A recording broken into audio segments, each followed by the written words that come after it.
Chef Dan, and we are finally filming our first official episode of KCTV. We received a lot of questions. It's our second. I know it's the second, but this is like the first real one because this is the first time we're answering questions. Okay. So it's like the first like full-length episode. Okay. So we're really excited about that, and we have a bunch of questions that we're going to go through. Today we're just going to answer 2, but we had a bunch of questions that you guys sent in. They were all really, really good questions. So It was hard to choose. It really. was really difficult to choose. I think. And I don't even know if. I guess we chose. We did choose, but Oh. in the future I think we might just pick out of a hat because it was really hard to choose 2 questions. So, are you ready? We're gonna be picking his brain. I'm just here to look beautiful. So, first question is from Mimi. And Mimi asks, I've had my grandmother's recipe for many decades, and I used to have the custard cups in which she made them. They were lost or broken, and now I don't know where to find those nice, thick custard cups which can take the high heat that popovers need at the very beginning. Any suggestions on where I could find those? P.S. Your food is amazing. Thanks, Mimi. I wanted to answer this question because it's something very close to me. My grandmother, Melva Rainovich, would, whenever she knew I was coming, she would have custard in those cups. So I know exactly what cups she's talking about. Unfortunately, a modern retail place, I mean, I don't really know. I'm not saying they don't have them, but I would suggest to Mimi to look at thrift stores because, you know, that's where grandma's stuff ends up a lot. So find the thrift stores and just keep looking, and hopefully you'll find that and remember grandma's popovers and custard like I do. Oh.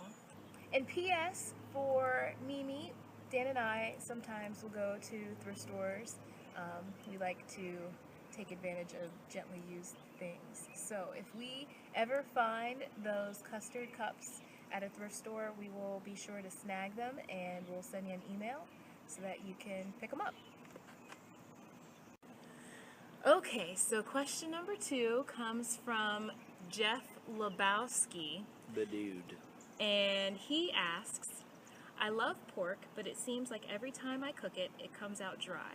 What would you suggest to prevent this from happening? Any advice would be greatly appreciated. Well, Jeff, pigs used to be raised as much for their fat as they are. Why are you looking at me like that? Go answer the question. They used to be raised for their fat, for fuel and light and candles and everything else, as much as they were for their meat. And at that time, pork had a lot more, was a lot moister and had more intermuscular fat. And since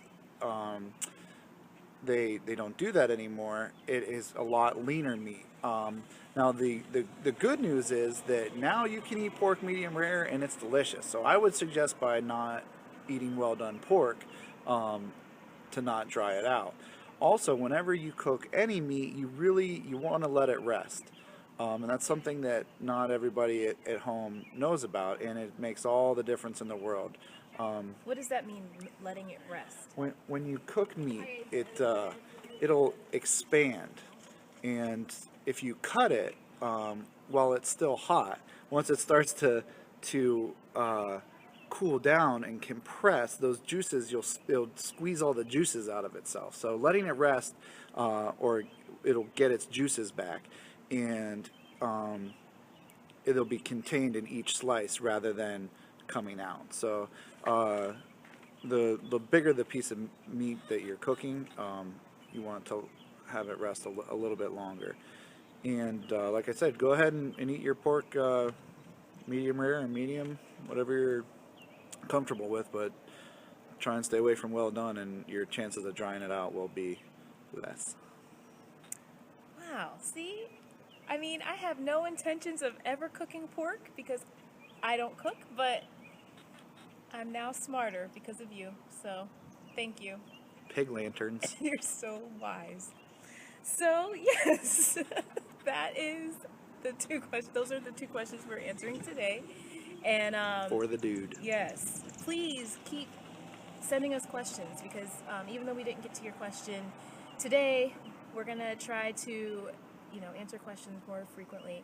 The last couple of weeks have been pretty difficult for us. We had some plumbing issues, as some of you are aware of, and then we've been out of town a couple of weekends. So, but we're back in Pittsburgh now, and we have plumbing. So hopefully we'll be able to do more vlogs and answer more questions. So please send them on over, and yeah, we'll hear from you guys soon. Have a good day. Hasta la pasta.